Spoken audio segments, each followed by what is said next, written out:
গীতায় লেখা আছে, ১.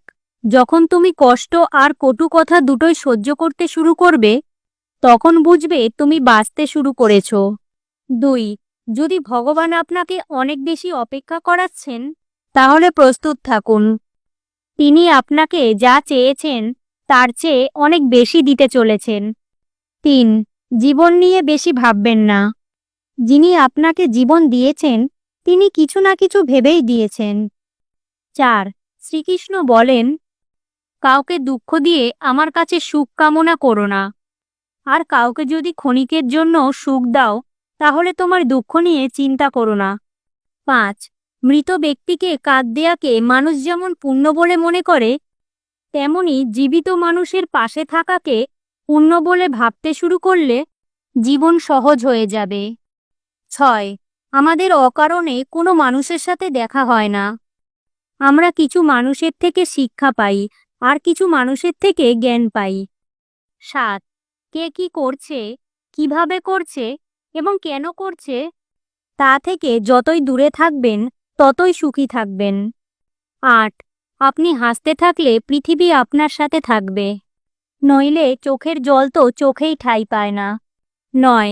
কেউ যদি আপনার ভালো কাজকে সন্দেহ করে, তাহলে মন খারাপ করবেন না, কারণ সন্দেহ সর্বদা স্বর্ণের বিশুদ্ধতার ওপর করা হয়, কয়লার কালো দাগের ওপর নয়।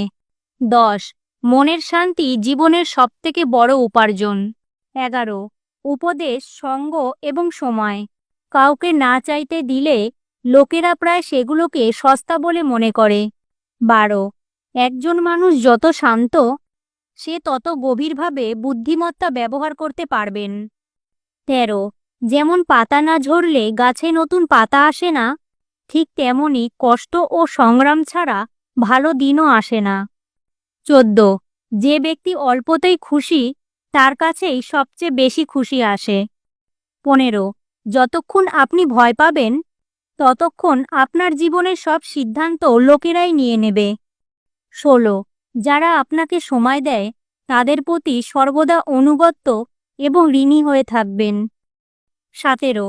জীবনে অহংকার করো না, কারণ ভাগ্য সবসময় বদলায়। ১৮. শ্রীকৃষ্ণ বলেন, স্বর্গের স্বপ্ন ছেড়ে দিন, নরকের ভয় ছেড়ে দিন।